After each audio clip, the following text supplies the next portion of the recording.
We actually spent a lot of time coming through all of the issues that faced Anderson County parks.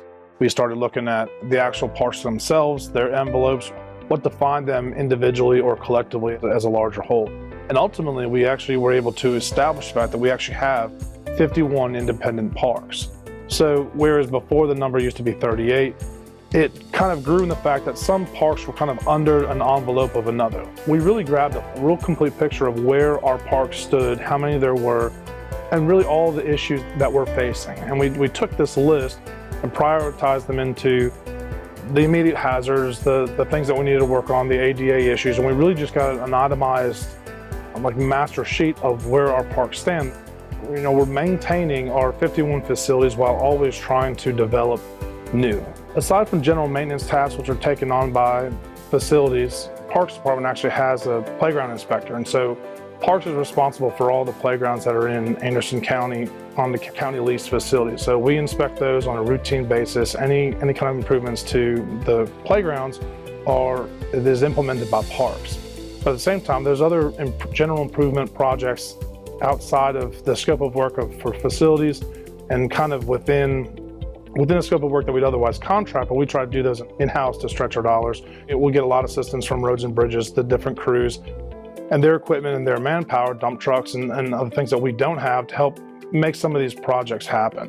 One of the larger challenges that we have, certainly as a county, as a Parks Department, is that we don't have an established revenue stream to be able to come in and spread out more thoroughly throughout the county. So we're granted the budget and the support from facilities, Roads and Bridges, solid waste, and even wastewater and stormwater. Like, we get a lot of internal support to help make a lot of the improvements. There's just a varying level of projects at all the different parks really start to steer what we can afford to take on, what we can't, what kind of manpower is available to us. And we are truly prioritizing almost weekly, sometimes monthly, and definitely like annually, like just trying to figure out what we hope we can take on, what we can back up. And then there's going to be audibles, things that we don't expect to take place, the failure of something, whether it's a dock or a deck, things of that sort that we don't have on our radar. But we do have to account for that. So we don't hold back funds, but we just have to kind of maintain a steady forward, knowing that we're going to get things that come up that we don't expect. We've had an increase in lake-related abuse on our parks, gangways, floats, dock systems, boats, all stuff that people don't want to pay to dispose of, either randomly in the lake or at county facilities at night during the day. And so the county really suffers a big toll on its illegal dumping is what it is. We do rely on the community to kind of help look after what's in their neighborhood. If they see something, take a picture, don't engage, and report it to the Sheriff's Department, report it to the Corps of Engineers if it's on a Corps facility, or send it to the Parks Department so that we can help funnel it in the right direction. What would you do if you did have the adequate funding just to properly, routinely maintain all 51 parks? There'd be an increased level of attention at all the parks. During the mowing season, which basically runs like April to November, it's every 2 weeks. There's a basic maintenance schedule for it. That wouldn't change if we had more money, but what you would definitely see would be more improvements to the amenities, some more landscaping to help beautify the parks. You'd see things that you don't have. You'd see plans and development for new things throughout the county annually. We're addressing ADA quite differently than we had 20 years ago. And so we're looking at how then to connect one program to another program and have the ADA parking lots support each program independently, but yet still be connected together. So there's a lot of design development and that has to be implemented before we even start breaking ground. It requires a design team to come in. We have to do some surveying, but then they have to look at grades to make sure that we're meeting or exceeding ADA in each individual park. And then we see existing parking lots aren't sufficient anymore. The size of vehicles that are commonly seen for sports complexes for soccer teams or baseball or what have you, they're all bigger vehicles, the bigger cars are Suburbans, and they don't fit in the same minimum standards that would have previously been used to design those facilities. Anderson's growing steadily. There's a quality of life that really needs to grow with it, but we're seeing where the stress areas are, so trying to catch up to that. When we've experienced the stress, it's still going to take us a little time to catch back up and then plan forward. One of the things that has changed, and it continues, is now there's trail systems that are connecting a lot of these parks. I guess that's something that we're looking at as well. Really, it's a greenway is what you're referring to, and Blueway is on the river, Greenway is on ground. We're actually trying to work that ourselves inside, say, Dolly Cooper or inside the Civic Center. Civic Center is tying into the East-West Parkway, which also then connects all the way to ANMED.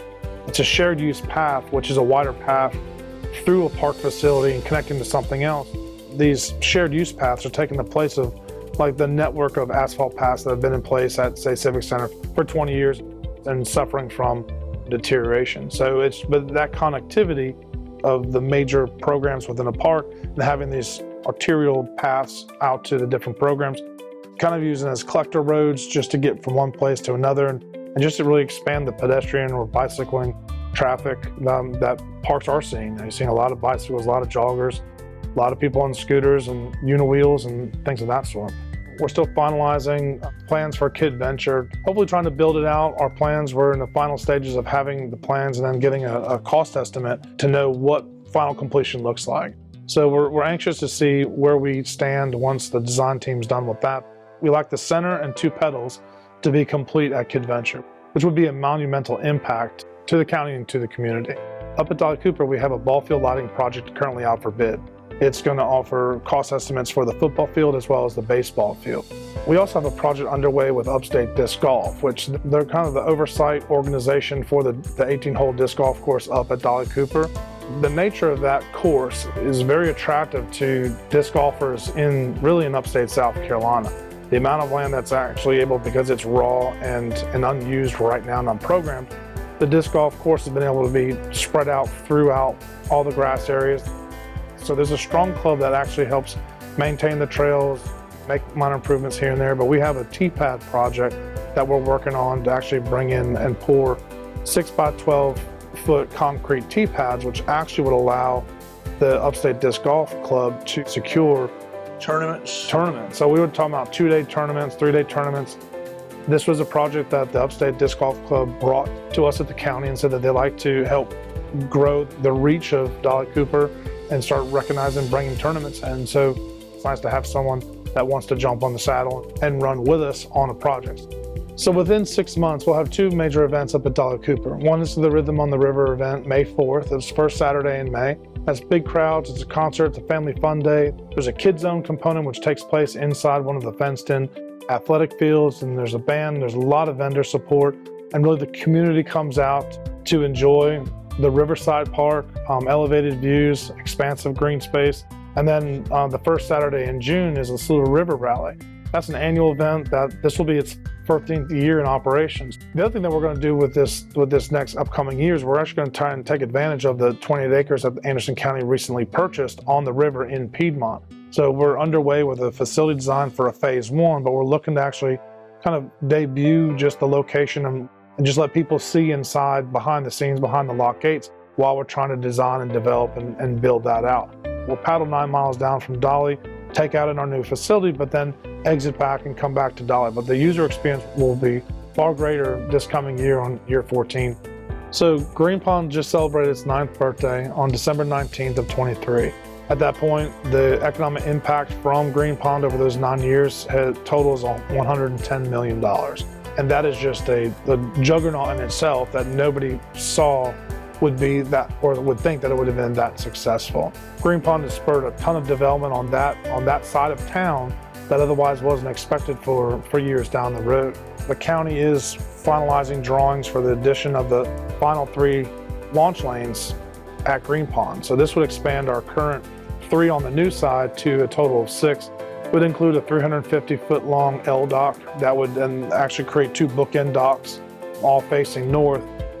So that project we're looking at possibly 2026. So our design plans right now are so that we can start securing the funding and working with our partners, which is on the federal level and the state level, to combine with the county funds to actually implement this next section. Moving forward, we also have a power project, which is to bring power to the amphitheater in the 4 corners to support the tournament events, to support some of the smaller concert events that are entertaining coming out to Green Pond once we get power, and really just any of the events that come out with some of the charity events that are hosted at Green Pond.